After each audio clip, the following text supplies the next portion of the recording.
So, hi everyone, it's Samantha again. I think we saw me last month with Dr. Prudence Fisher, but we are now back in the office and trying to get back on track here at the NVLD project and get things going again after being away for so long. But today I have a couple of our project social ambassadors with us who blog on our website and come to events when we have them and are just helping us kind of spread the word and educate others about NVLD. So I have a couple of them here with me.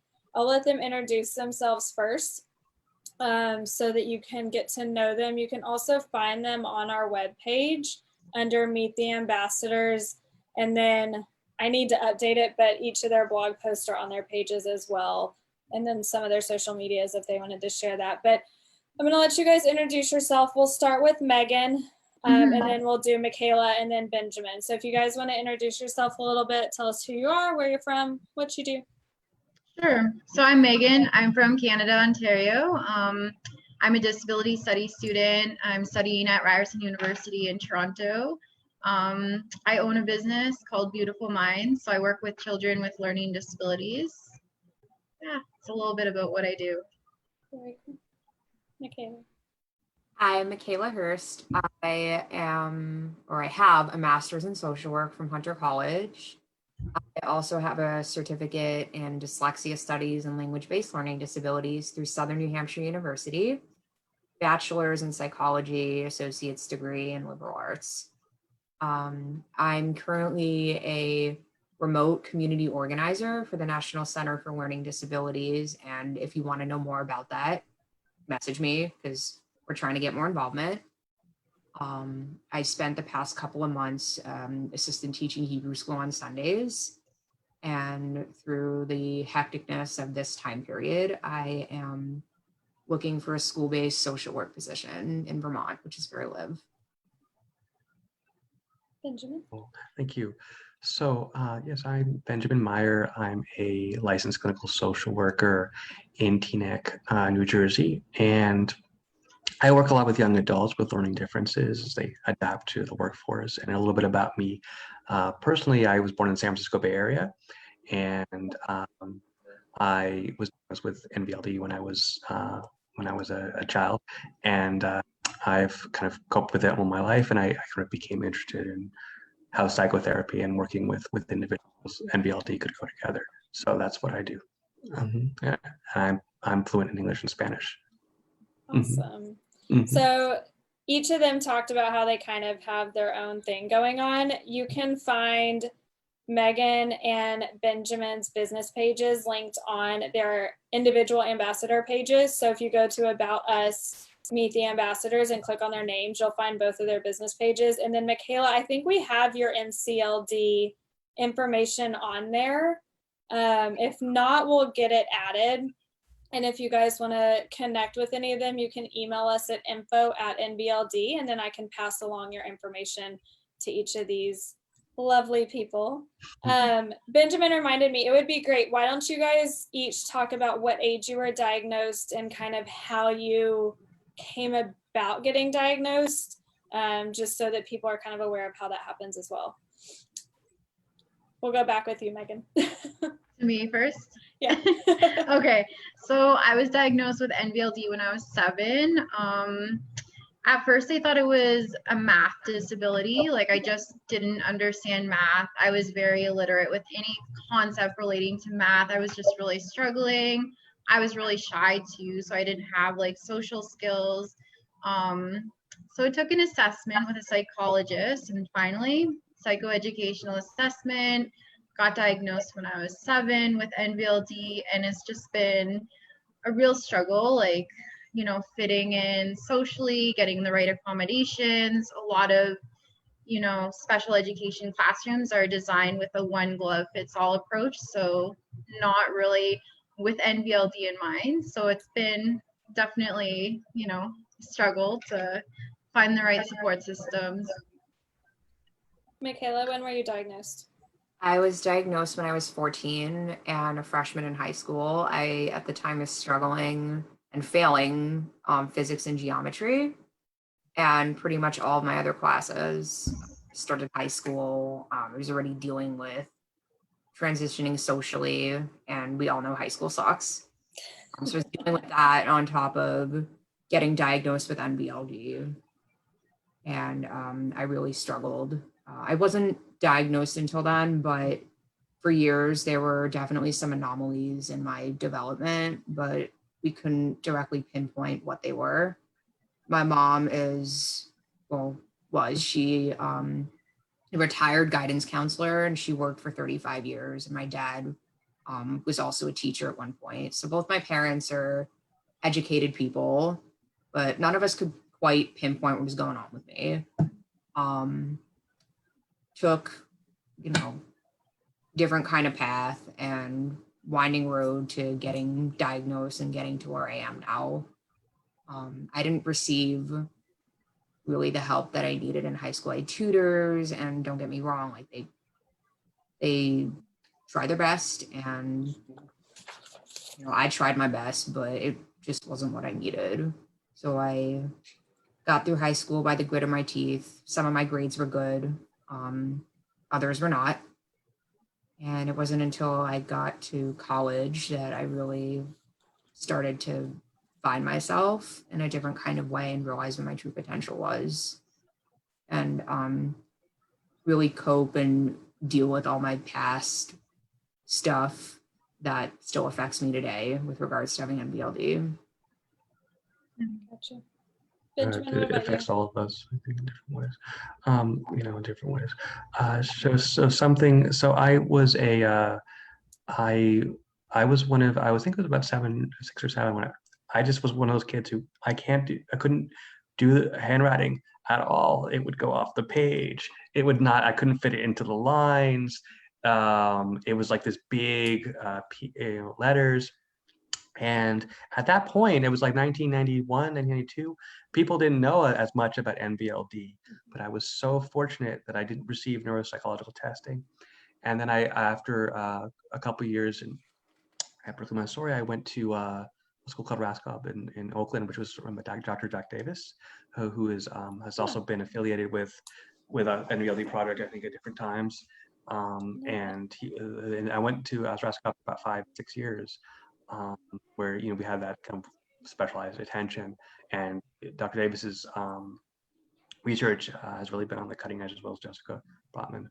I've really been on the cutting edge. So I was really lucky and fortunate to have a director of a school that really was so thoughtful about that. And then went to I transition out of that program into a more into a different high school environment. Was very difficult at first, and I did get a lot of tutoring and got through it. But again, geometry really hard. It was a lot of messy papers, all these different issues. In college, it was really hard, but I found that by tutoring I could get through it, sort of by the accommodations. But when I hit the workforce, this is a totally different ball game, and I think I eventually did learn how to hold down work, and obviously I have my own private practice now.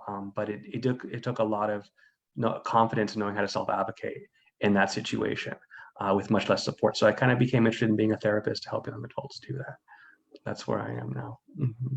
I did not know you had that connection to Dr. Davis. That's Oh really yes, cool. that was wonderful. Yes. Yeah. Oh, that's so funny. Yeah. Awesome. Okay, Right. so in all those conversations, we're just gonna kind of like piggyback off of all the conversations we're having. So I wanted to ask if you guys say that there's some parents watching, or even some high schoolers, and we've talked about how special education classrooms are kind of built for one size fits all, but obviously that does not work. What did and didn't work for you in the classroom, whether it was special education or general education? Like what advice, I guess, or what strategies worked in school? And let's keep this one to school. We'll talk about work and adult, social life afterwards. But what did and did not work for you to help you kind of get through school and graduate and move on? Anyone can start. I think what worked best for me, when I went to a school called Landmark College and for students with learning disabilities, and I learned everything I needed to know with regards to really everything in life, study strategies, how to write an essay, like all the stuff that I never really effectively learned in the past. I took all those strategies with me and still use them to this day.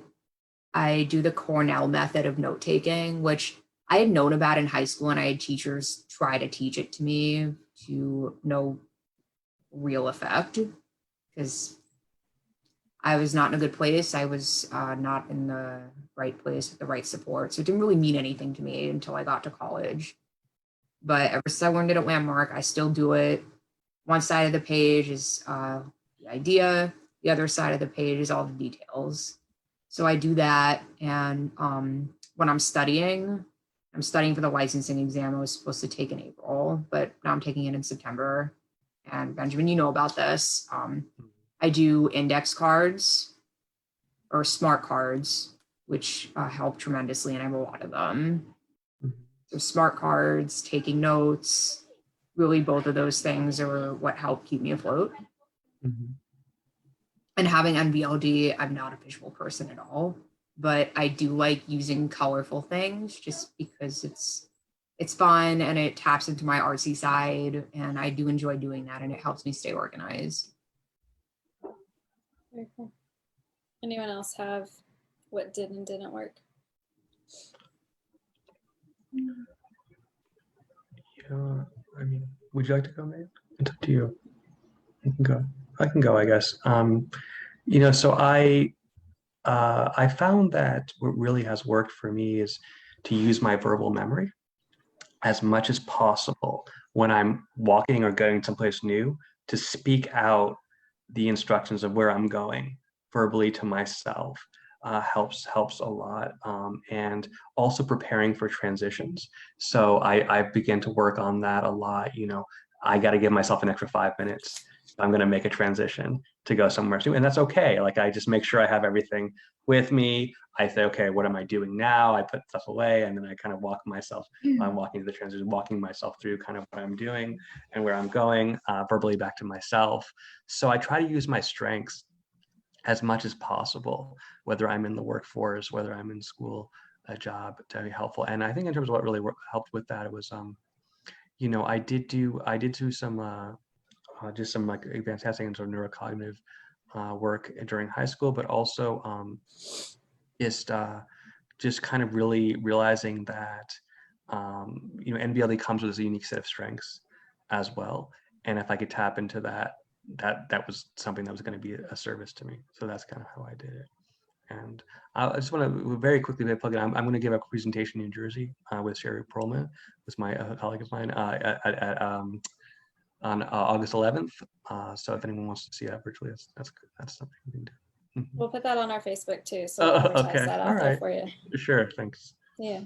Megan, do you have anything you want to add? Yeah, well, just bouncing like very similar strategies. I'm a very strong auditory learner, so anything I hear in a lecture, I'm able to articulate really great notes. So, make sure you're taking notes in class. Highlighting, I also find highlighting is really important, like highlighting any key ideas, main ideas. Flashcards as well. I'm a big flashcard user for exams, tests, quizzes. Yeah, I think that's everything. Good. Awesome. So I wrote down a couple of those things just in case. We have parents reach out to us all the time asking for ideas, and so it's always good to hear, specifically what works and stuff. So that's great. So I'm just taking lots of notes while we talk. Let's talk a little bit about self-advocating, because a couple of you brought that up at different points. I know like Michaela had to self-advocate in high school. Benjamin, you were talking about it as well.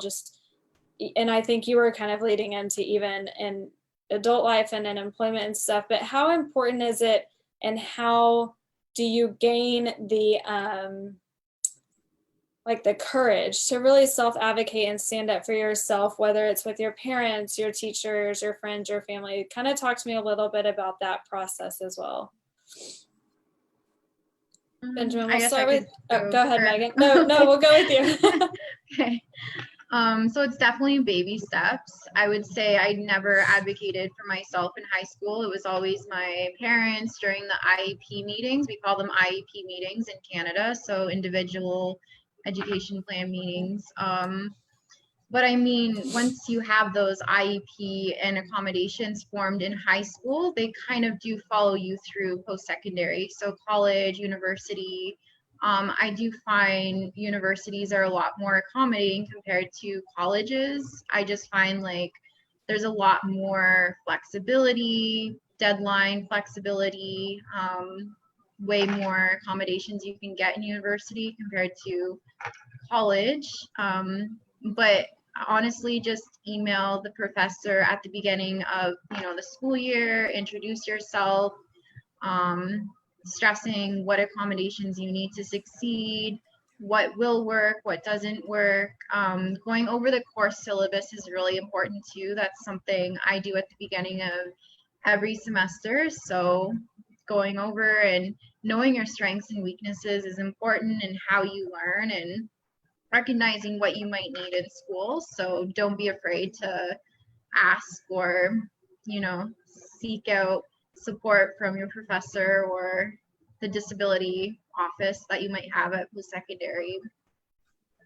So really quick for us Americans, college and university is interchangeable here. Can you tell us what college is in Canada? Sure. So, I mean, they are great. I feel like they're not, compared to the accommodations I had in university, I didn't have flexibility with deadlines. So if I needed an extra week on an assignment, it was very ableist in the way that colleges in Canada would deliver accommodations. It was, you get it done on this date. We're not going to give you an extension. You have to be like all your other peers. So there was no flexibility if you needed that extra week, compared to universities in Canada where they will give you an extra week or an extra 2 weeks if you need it. So it was much more flexible compared to colleges. I don't know, maybe it's just the college. Is college younger? Yeah, colleges, so you go to college first and then you go to university. Okay. I think that's, yeah, because we kind of use them interchangeably for the same years of life and education, where I think college is, before university in Canada. And probably, I think it's like that in most of Europe as well, if we have anybody from Spain or the UK tuned in. So very cool. Anybody else? I can go. I guess in terms of advocacy, I mean, the thing for me was when I was in high school and in Raskop, that it was really clear that I was in a program that was like set up for students who learn differently. So there was always that kind of advocacy. But I did ask for the note taking right at the beginning. I made it clear where I was going to take the extra time for the test, where the rooms were. And even in college, I set that up as well. I just really remember that that's all confidential, and that we can all do that, and that no one really has to know that other than a professor signing a slip, knowing that there's accommodations or you have and you have a legal right to them. So that was actually fairly easy. I think it was harder when, not easy, but it was. I was better. I didn't feel as uncomfortable. It was much harder when I was in the workforce, when it was like, well, what is this? And how does this relate to our bottom line? And how do you gonna? And then that's when I started talking about, and just talk a little bit about this in the New Jersey presentation, but just started to talk a little bit about, talking about, well, this is the kind of strengths, and these are the kind of things that I bring to this company, and it will help you as a company to have this. So it's not just about me, right? It's about them. And that was something that I kind of changed when I was in the workforce, to make sure that I was meeting them with where they were. So that was the difference. Mm-hmm. One of the things about asking for accommodations is when you're among people who don't really have a concept of why someone would need accommodations, it can get very tricky and very stigmatizing. I've been where, and you're listening to this and you've heard any of my other social media advocacy platform stories, and you've probably heard this, but I was in a situation where I needed accommodations. I didn't realize that I would have to disclose my LD until it was later and I was struggling. And also due to some things that were beyond my control, it was really not me, it was the school. but I was forced to disclose, and my accommodations were things like presenting things in an organized manner and meeting with me on a regular basis and being clear about things. And I kept being forced to solidify what I needed. And at the time, I didn't even really know what I needed. I just needed someone that would work with me. And I kept going, how do you want to go about the accommodation? You should disclose this, you should do this. And I'm like, please don't tell me what I should do. And just the lack of sensitivity around that issue was just mind-boggling to me. But getting told what I should disclose, how I should disclose it. And this was the worst, getting told that certain places don't have to take me if they feel that they can't meet my needs.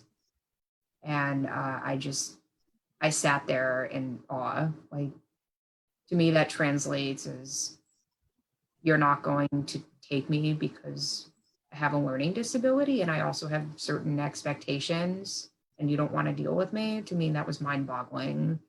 One of the things that I focus on in my advocacy, which is ironic, I went to social work school to work with students with LDs and face so much adversity that I'm actively fighting against and went into the field to fight against. One of the things that I really want to focus on is accommodations, and not only streamlining that process for the people like us who need them, but also to educate people who just don't know.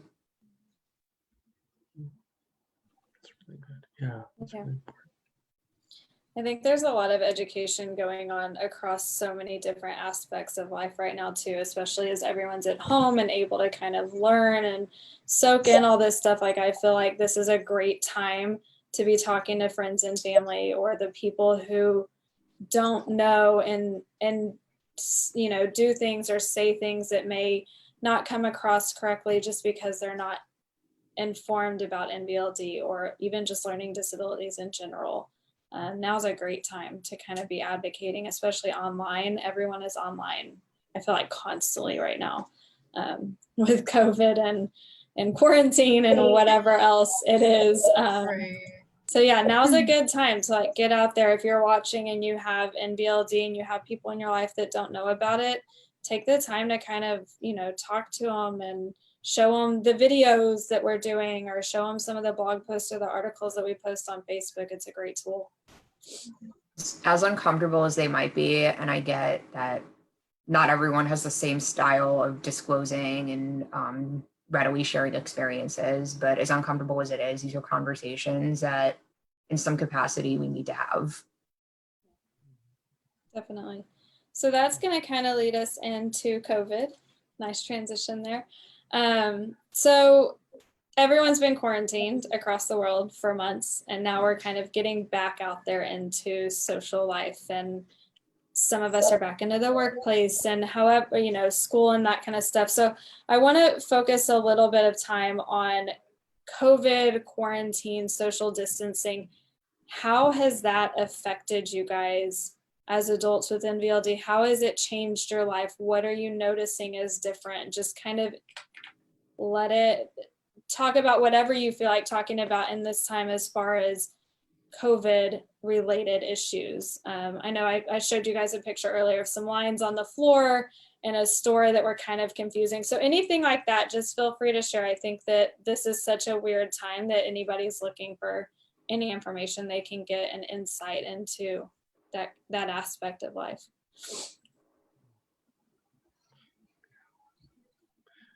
Yeah, I mean, I think, for me, it's in sort of managing code, I think it's, the idea of, one of the things I noticed was when you were in the going to go grocery food shopping, you had to maintain distance from different people. And it wasn't always easy because there's like people would cross, over in front of you or go over there. And so I remember being really focused and having to use my shopping cart to kind of like guide me between like giving me a sense of space between me and other people, which actually was really helpful. And I found that there are all these creative, sometimes there are these creative ways to kind of cope with different kinds of situations. So that was one thing that I coped with during that time, was just kind of using my shopping cart to kind of create a little space and like kind of get around and stuff like that. That's interesting. Yeah. That's such a good idea though, to kind of like use it as a tool that measures Right. distance. Yeah. Right. Mhm. That's funny. We actually were talking about grocery shopping before we hopped on to the live part of Facebook.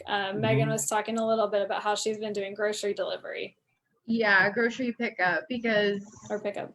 I get overwhelmed in the grocery store as it is, where everything is, and just spatially like recognizing, and my spatial reasoning and recognition skills are just horrible with NVLD. That's one of my limitations. So when COVID essentially first broke out, I found out about grocery pickup. So that's what I've been doing to mitigate some of the confusion around how to go into the store and how to spatially recognize where to stand and space yourself out, because as someone who doesn't read maps, it's confusing. Like, it's hard to tell where to stand, and it's a very strange time, and it's very overwhelming, NVLD or not. It's very weird.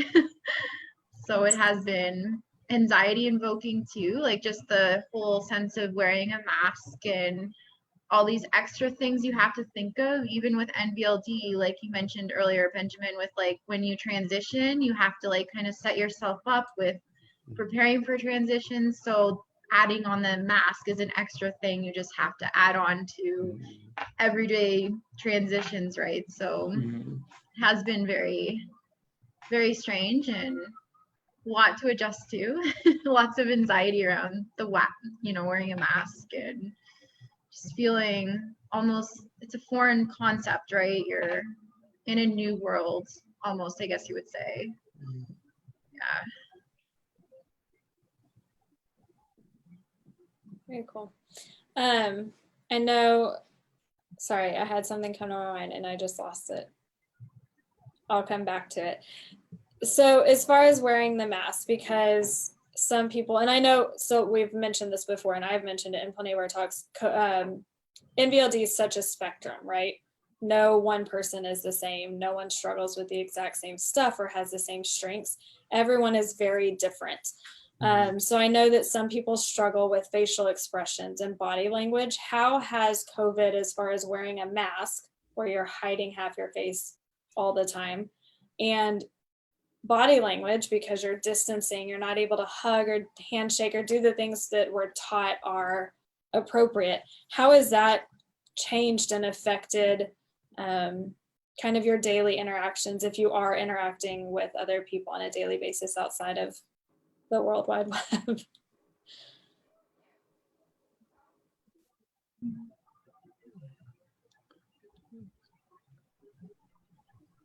Or has it affected it at all? Like, are we to the point where we're seeing other people in public yet? You mean in terms where it's like not really, because I don't see very many people outside of family. Gotcha. And reading facial expressions was never my issue. Or body language, that was never my issue. I read people pretty well. I have an innate sense of what's going on with people. I have my moments where I'm tired and I miss things, but other than that, I'm normally pretty perceptive with that. But I haven't really seen anyone, and it's hard to tell. You never know what people are hiding behind a mask. They could be giving you a dirty look for whatever reason, and you wouldn't know it, right? Yeah. I mean, I think that, for me, I mean, the body language is definitely, it's a little different, but, it's actually easier in some ways to get around because there's more space, so like on subways, I remember in New York when I would get on the subway and I'd have to push in against a lot of people. And then I'd have to like move my body around and just try to, it could be like you had to constantly read people in that situation. And there were people who were kind of dangerous on the subway as well, to be perfectly honest about it. And so I remember I had the level of stimulation that was really overwhelming at times to be in that kind of environment. I'm kind of feel as partly where I live now, but also, I just in general with the pandemic, just feeling a little less overstimulated with so many lights and so much energy. I have to agree with has that. actually been kind of a relief for me. Yeah, that's a Personally, good point. That's a very good point, because that's very similar to what I was trying to think, how to answer that question. And that's very similar to how I felt too. It was almost like a relaxed kind of feeling, like you don't have to feel overstimulated with all these people around you and people hugging and all these extra things, to think about socially. So has in a way, relaxed that overstimulation that we're faced with. But yeah. At heart, I was never a city person, and living in Vermont has been my dream since high school. But in terms of stimulation and crowds up here, it's very different. There's obviously less people and more cows, but things that a lot of people would go to, like farmers markets or walking around in what we call downtown, which is a bunch of stores and little alleyways and murals. We don't have that now, obviously, but if I were right now in New York, I would probably be in the same boat as these two. Yeah. Interesting. I hadn't really thought of it as like, because I think everyone knows I work for the NVLD project, but I don't have NVLD. So when I first started with the NVLD project, I had never heard of it. So I've been learning over the last 2 years and talking to our ambassadors and reading the stories and doing all the research for the articles that we post online. So I've been learning a lot. And a lot of what I bring up or talk about is stuff that we've heard from parents or other adults, questions we've gotten in the emails that I know people would love to get answers to. And so I hadn't really thought of it in that this stimulation has gone down and that there's not as much coming at you on a day-to-day basis that you're having to interpret and understand and kind of process, which is really interesting. I'm glad you guys brought that up. That's a different way to think about it. I hadn't like a pause, considered that. Social pause almost. Yeah. Interesting. Very cool.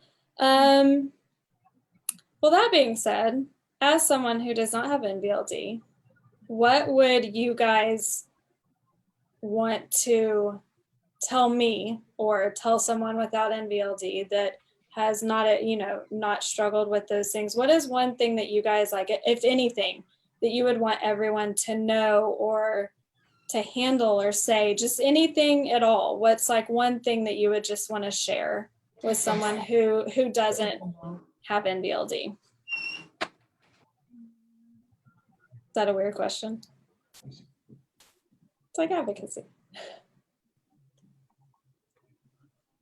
I would say, like you said before, even if someone who doesn't have NVLD, it's a broad spectrum. And when you meet someone with NVLD or any LD for that matter, you meet that one person. And if you meet another person with NVLD, their struggles may be entirely different than mine or Megan's or Benjamin's. You never really know. And also because the name, Hello. This is Jimbo. No, Jimbo. The name itself is very misleading. So when you encounter people who don't know what it is and having to explain that, I would first say that, no, it doesn't mean that I can't speak. I deal with this, this, and this. So in general, in giving advice, I would explain what NVLD is and what it means in terms of my own diagnosis. But that's great. I wish more people knew what NVLD was, and I feel weird. Me too. It's like that is my career. It's my hobby. It's my passion, educating people about LDs. But in my heart of hearts, I really just wish it were more well known. I had never heard of NVLD before I was diagnosed with it. Yeah. Neither of my parents, and they knew like the symptoms and how it was like codified into a diagnosis, but they didn't actually know what it was. Both my parents were educators, so that should say a lot. Yeah. Yeah. I mean, I think that that we have. As I absolutely was said that it's a one as I was saying, that it's once you've met one person with NVLD, you've met one person with NVLD, right? That's a very, very important point. I also think that like people know that we have unique strengths too, and that we have real gifts, and that sometimes we want to be seen for that, and not just what's more difficult for us. Some of us want to be seen for those strengths as well, and that we have a lot of assets to bring to any company or any situation, social situation, or just an interpersonal situation as well. Yeah. Awesome. Yeah, those are all really good ideas. Just bouncing back, I guess patience is probably, I've mentioned this in my blog posts a lot, is patience. We need patience. Just because we're not good, in some area, like Benjamin was mentioning, we all have strengths, we all have weaknesses, even if you don't have NVLD, even if you're, neurotypical, you have to recognize that we do have gifts and strengths, and you just have to recognize that, and it takes time to uncover some of those strengths and gifts, and everyone has weaknesses, so just don't judge us, be kind, be patient with us, we're worth it. Of course. So bouncing off that, I want each of you to share what you think your greatest strength is. I mean, I have my opinion for each of you guys just because I've been emailing with y'all for a couple of years, and I've met Michaela in person and stuff, and I have loved getting to know all of you. But I want to know what you think your greatest strength is, because like Benjamin said, there's so much on the negative out there, and like the struggles and the obstacles, and so many articles on like interventions and that kind of stuff. Let's focus on the strengths, and I want to hear what each of yours is. This requires a bit of self-reflection. The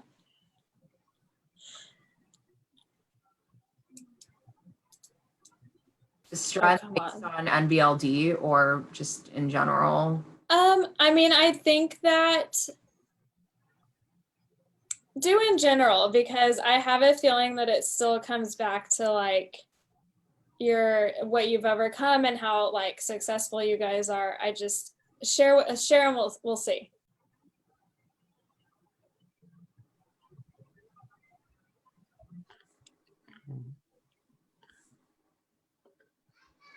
I've heard the joke, like my greatest virtue is how humble I am. And, while that's not me, and I wouldn't go around saying that, I do try to stay humble while also balancing out self-love and realizing how much I really have accomplished, not just in spite of my NVLD, but because of it. And this is super meta, but realizing that my strength is realizing that I have a lot of strengths, some of which I might not even know about yet, some of which I'm still discovering. I was always insanely good at spelling when I was younger. Like I would correct my teacher's spelling until like it got to the point where it was annoying and not cute. But I would correct my teacher's spelling, grammar. I was just very unusually good at those things. My strength is always reading. I was reading when I was 2.5. Yeah, and they were, like I said, there were signs throughout my development that, I was obviously really smart and strong in some areas, but there were deficits in others. But I would say another one of my strengths is my empathy that I've really always had, but it also comes from having struggled and wanting to help others and becoming a social worker so I could work with students with LDs. But look at us. Everybody has their struggles in addition to LDs. No one I know has just an LD and that's that. Everybody is dealing with something else on top of it. Everything is intersectional. So using my struggles to fuel my strengths is a strength. My spelling is a strength. My grammar is a strength. And I probably have other strengths that I don't know about yet. My cat is still purring in my lap. I love him so much. Hi. Hi, baby. So cute. We just got him a week ago. Brought him home. You. Very pretty. Benjamin, Megan, I know you guys have some strengths. Don't be so humble. Yeah, I mean, I guess, for me, I mean, first of all, there are the verbal strengths, that I have kind of like writing has always been, I'm not gotten really, I've become better. I know I was struggling with the structure of the essays at the beginning. As I've practiced that, I've become much more strong as a writer.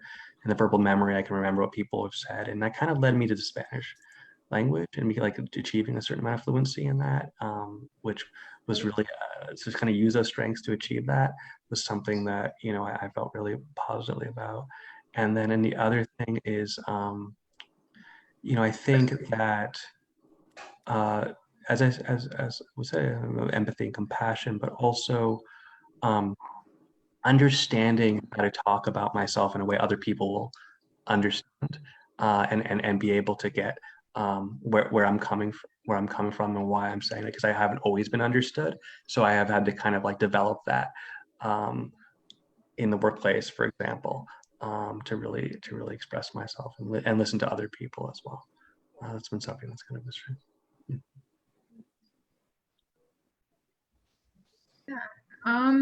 I guess like one of my greatest strengths has been writing and reading. Like I was a very early writer, very early reader.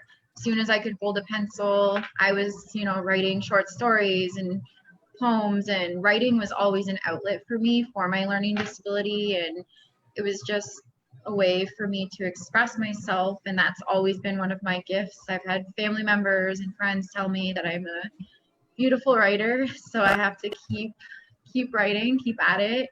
And then also my empathy. I'm very empathetic and I relate to a lot of children and a lot of youth, which is why I started my own business. And I just want to help, everyone who has NVLD or a learning disability or, who is hurting. So I have a big heart. Yeah, those are two of my strengths. That's another thing that I didn't mention, just because I don't always have confidence in my writing, but in the end of the day, I would say it's a strength of mine because I've always loved creative writing, and I use my voice in that way to help others. And one of my I love blogging, and that's one of the things I also consider to be a career path.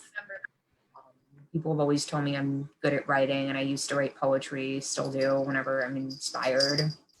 Right. Yeah. But yeah, writing is a strength, and also one that, even though we're all different, one that I see in a lot of people with NVLD, like writing, verbal, auditory memory. Mine is extremely strong. I can remember things that happened going back to preschool. So yeah, my That's awesome. is very, very strong. My writing, all of which are textbook symptoms of NVLD, and they might be symptoms, but I can use them to my advantage. Yeah. I definitely think you guys are all great writers. Kind of partial since you're our ambassadors and write for us. And I think that anyone watching who's read your blog posts would all agree as well. You're all very good with words and writing. And I think, I know whenever we post blogs from ambassadors or even just adults in general, we always get so much feedback. Oh my gosh, I relate to this so much. Thank you so much. Like everyone is so grateful when you guys submit blog posts for us to share with everybody. And I think that that's really great that you guys have felt the calling to be ambassadors for us and want to be involved with our organization. So I'm looking a little shifty on here because I'm trying to figure out how to pull up the Facebook comments.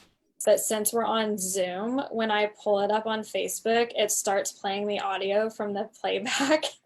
So I'm trying to figure this out. Give me just a minute to pull up to figure out how to do this. No problem. I may have to have Paula come in here and read us some of these. So let me see if I can do it on my own first. Okay.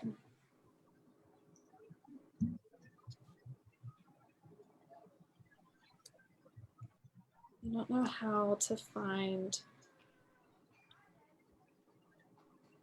This should be so easy, right?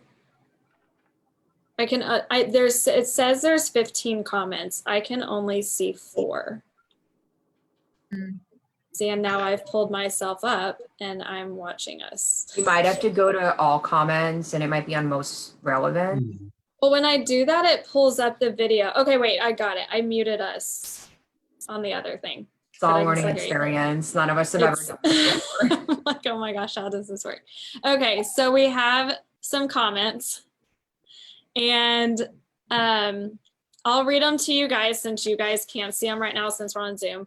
So Sarah says, this is really great as a parent of an NVLD son, thank you, who wasn't diagnosed until he was 23. Hearing these young adults talk about their experiences and strategies is really helpful. I'm hoping this will be available to view later so that her son can listen to it, which it will be. It will be available on Facebook under our videos, and I will eventually get it uploaded to our website and YouTube pages probably next week once I can download it and process the video. So it definitely will be available later. Michaela, you are getting some good luck wishes for your LSW exam from a fellow LSW social worker who has Thank you. NVLD. I am gonna need it. And she says, it's so nice to see ambassadors in the flesh. So, and I agree. It's so nice to see everyone's faces. Another one saying they're so glad you guys are talking today. We do have a question. So she has a 10-year-old son, 10-year-old who was just diagnosed and has no idea what to say to someone after they say that he has NVLD and they don't know what it is. The only thing she's been able to say is that it's somewhat similar to Asperger's, yet she knows it's not the same. And we actually talked about that earlier. When someone asks you what NVLD is, how do you guys respond? Because there's no definition of it. Like there is a definition, but there's no like concrete definition of what NVLD is. What is y'all's response to people who don't know what it is?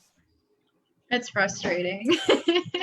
It's frustrating trying to explain it. I mean, when someone does hear NVLD, like, what? But you can talk. That's usually the most generic response. But usually just explaining it, like, there's a wide spectrum of symptoms and everyone's different. Everyone presents symptoms differently. Maybe I have poor social skills, or maybe I'm bad in math. Like there are, lots of different strengths and weaknesses. So I try to go over and describe my strengths and weaknesses. But again, it's like almost like the autism spectrum disorder. You meet one person with NVLD, you've met one person with NVLD. So it's very wide and everyone presents symptoms differently. Mm-hmm. Yeah, I say, that thing's really good. I think it is very wide. It's a kind of general neurological profile. It's like a way of being how we process information. Some of us have really strong, verbal memory and verbal skills, and some of us struggle with more visual spatial kinds of stuff. But we're often very intelligent, we're very bright, and just that there are certain ways of differences between our different forms of intelligence and how they show. Yeah. Mm-hmm. Me, everything is trial and error, because when I've had people and many people ask me, oh, what's that? I say first it stands for nonverbal learning disorder. And in my case, that means, and then I go on to explain what my individual deficits are. And for me, it's really my visual memory, visual spatial, anything. Or depth perception. And a lot of those I've found some strategies for and managed to get around some of them, but I will never be completely free of those struggles. But I tell them how it affects me in particular. And when I struggle to tell people, it's not because I'm ashamed, it's not because I'm embarrassed, it's sometimes I just don't know what to say. Yeah, I Like, struggle with I'm that like, too. how does NVLD hard. really affect me? And the answer varies almost, it can vary every day. There are new things that I'm learning about myself, Yeah, new ways in which I yeah. And advocate some for days you myself have and speak up. symptoms, other days you don't have symptoms. So it Yeah. definitely feels like, some days I wake up, I'm like, I'm having an NVLD Homework day. Like experience. everything is just going wrong, right? So yeah, it definitely varies for sure. Awesome, thank you. One of the comments was actually kind of when they talk about explaining it to someone, kind of explaining what their child struggles with and what they excel at, and kind of relating it more back to their experience. I have another question. She's read. I'm assuming that this is a parent. She's read over some strategies for NVLD, but as a non-educator, they're still difficult for her to implement. I'm guessing there's not much more detail, but I'm guessing she means maybe with like homework at home or stuff around the house. Do you have any suggestions on how to help a non-educator who is not familiar with teaching and working with students in that sense? Do you have any advice for that one? I think while we're on the topic of homework, and this is always a huge thing for me, I have very strong opinions about homework. Little to no homework should be given every single night. And I say that because cognitively there have been studies done which prove that giving hours and hours of homework is actually detrimental. And that's the kind of thing that I grew up with. And I do everything I can to advocate against that because it's wrong. But when I was growing up, one of the biggest struggles as a person with NVLD is like, I struggled with all my work. I struggled with getting it done, and like especially math. And when I look back, and I really hope that this isn't your situation, but looking back, what really helps is it's reading, reading over it, actively reading, talking about strategies for that. Like for me, like highlighting also, margin notes. If it's reading and answer questions, like read the questions first, so you know what you're looking for, read the story, take notes, talk about what it meant, and then things like that can apply to any reading. Math is kind of a different story. Fine, I'll let you go. Math is kind of a different story.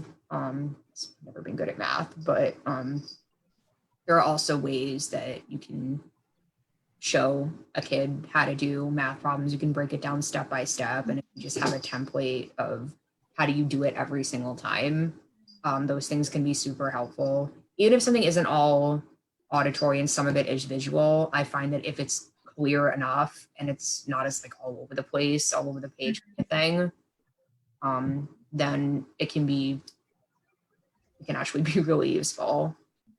Yeah. Household chores, one of the things that like I find is like just be clear on what you want.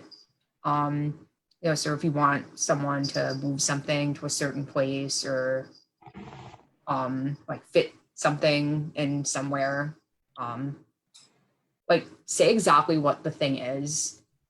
If you say like put this gate over by that box, like I'm gonna know what that is, right? But if you say put this over there, it's gonna take me a second to visually process what's going on around me. I only recently learned that. I didn't really understand how that manifested until now. So again, I'm learning things about myself, but be as clear as possible.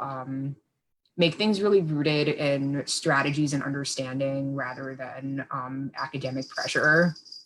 Because that's really should have said that first, but that's really the core foundational thing that really benefits students, kids, everyone. I mean, I actually have to get going pretty soon, but this get going after this. So unfortunately, but I was lovely to participate. Thanks so much for having me. Yeah, I think a lot of kids, they benefit from kind of like a partializing, like kind of breaking down the assignments into smaller pieces and really if you can notice some strategies when you're working with as I was saying, um, to have them speak out loud, when they're learning something new, if that's a strength they have, or have them act it out, having it be a little more fun, a little bit more verbal, play and sort of, kind of learning as well can be really helpful. But if it all comes down, it's all kind of on them at the same time, that can be very overwhelming. So to kind of break it up into smaller pieces and just can kind of decrease the anxiety and allow for breaks and stuff in between that is good. Very cool. Okay, so if you have to go, Benjamin, you can hop off. I have one more question and then we're gonna wrap it up. So if you guys can stay, just one more. So this is the last question we have in the comments. Which strategies helped you to secure employment as an adult with NVLD? I actually did a panel on this a couple of weeks ago. I spoke to a number of high school rising current college students on how to be successful in the workforce, and I'm working on an article about this. Cool. Know what your strengths are and really reflect on that and what works for you. Because if you're, in a situation where you're at your desk and you're doing paperwork, and organization is a crucial part of any job, anything in life, really. Know what strategies work for you and do the things, whatever self-care means to you, do that. Do the things that help you de-stress. All of those things are really important, and some of them don't get talked about as much. The self-care mental health component really doesn't get talked about as often as it should. And it is now more so because of COVID, but it's something that we need to keep having conversations about, especially when we know that people with LDs and mental health issues are very comorbid, sadly. So we keep having these conversations. We keep reflecting on what our strengths are and what strategies we can use to be successful. Sure. Yeah, employment is a difficult one because, it's hard to feel like you're accommodated and know what the job, like I used to get a lot of anxiety. I have my own business, but I used to get a lot of anxiety before, accepting a job offer or going to a job interview. So just kind of reviewing the job description, knowing your strengths and weaknesses, seeing if it would be a good fit for you, and not being afraid to ask for accommodations or being very vocal about what you need and what works or what wouldn't work. Don't give up on the job search. There's always a job out there for everyone. It just takes, unfortunately, a long time to maybe find the right job for you. So lots of learning in the process for sure. I was going to stay with this because it's an important question. I agree with everything that was said. I think it is really important to know your strengths, and it is really important to know how those will play out in the job. And I think especially in a workplace, it's really important to think about how you speak about your learning differences. It's kind of a different environment around what's expected of you, as an employee, and how to talk about it in a strength-based way. I think is really important when you're in a job, specifically when they're looking at it from the lens of how you can fit into their company. And sometimes it's finding somebody who's been there for a while and just like kind of picking their mind and having sort of an unofficial mentor, almost like a mentor. Yeah, I was gonna say that. Yeah, and looking back on like student placements, I know like this could be another blog post I could write. I was thinking of it, but like a lot of my student placements going back to college were very ableist. Like I remember my first student placement was horrible because it was just, they saw all my weaknesses. They didn't want to see my strengths. So it was very ableist in the way they, perceived me. And I was doing things that I wasn't even supposed to do. I didn't go to school for. So I was photocopying. And if you can't photocopy and put things in order, they're going to judge you. So there's a lot of, I think we need mentors in workplaces, definitely. Yeah, it ties back into what I was saying before. Sorry, interrupted you. Yeah. It ties back into what I was saying before about field placements and social work and the lack of things that there often are.